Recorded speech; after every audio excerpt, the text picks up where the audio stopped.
I'm going to ask each of these guys to introduce themselves and talk a little bit about what they're up to, and then we'll get into the meat of things. My name's Nick. Again, I'm the North American editor of Contagious magazine.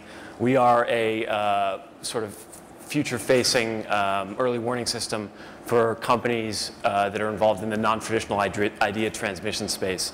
Stickybits is a new mobile service that connects the digital content to real-world objects through barcodes. What we do is we put a machine that makes anything into people's hands, and interesting things are happening. It's called MakerBot. We're an interactive agency that we've been around since 2001. So right now we've developed a few technologies that we've kind of molded together into some prototypes and actual products, some of which are out there. Motion capture gaming, which you might see coming out with like Project Natal and Sony Move, and then you also have augmented reality shopping. The whole ecosystem's changing, and I think even when you look at mobile, that's fragmenting. Everything is fragmenting so fast. If we look back to 2000, 2001, we're getting back to where specialized agencies, I think, are going to take a much bigger role. How do you guys approach R&D, and then what do you think of kind of like how other people are trying to approach R&D from companies that really aren't technology companies? So IP as we know it is dead. Sorry. We're kind of taking it the other side. We open source everything we do under GPLv3, excuse me. And that basically means like, okay, with the MakerBot, all our plans are out there. If you want to make your own, and which people have done, you can. And if you make any improvements, you're asked to share it with the community, and so that everybody benefits. We had a guy who's in Singapore, Junior Tan, say, you know, I came up with this idea, I submitted it to BP, I have no idea if it's a great idea or not. I'm using it because there isn't very much information about what the problem actually is. He says, I will give $100 to anybody who gets a response from BP, asking for more information about a design that they come up with. And so I was like, okay, we'll match that.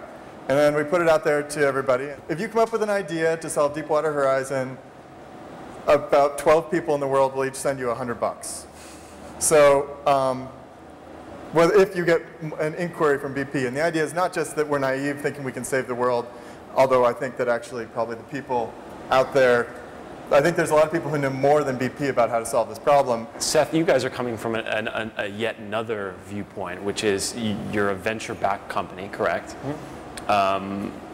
And you're developing this technology that sits on top of barcodes that are probably one of the most universally spread images in the world. We're trying to make a really beautiful, compelling, fun user experience that really turns any kind of machine-readable code into, as you put it, a media node, and to encourage people, almost like Wikipedia, to contribute content around these objects and share it with their friends. So I may put a code on a birthday card and scan it and record a video birthday greeting and put it in the mail, and you might get it and open it and scan it, and there's my video, or from all your family, right? So that's a personal, single barcode. In terms of R&D and how do we prioritize, what we're doing is we've opened up a platform with an API to allow people to take barcode content and put it on other websites or produce their own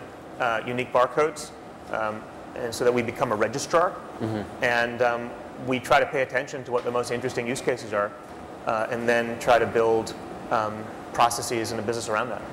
If you had told me a few years ago that barcodes would be the portal from the physical world into the virtual world, I would have been like, you're crazy. You can still say I'm crazy. It is, yeah.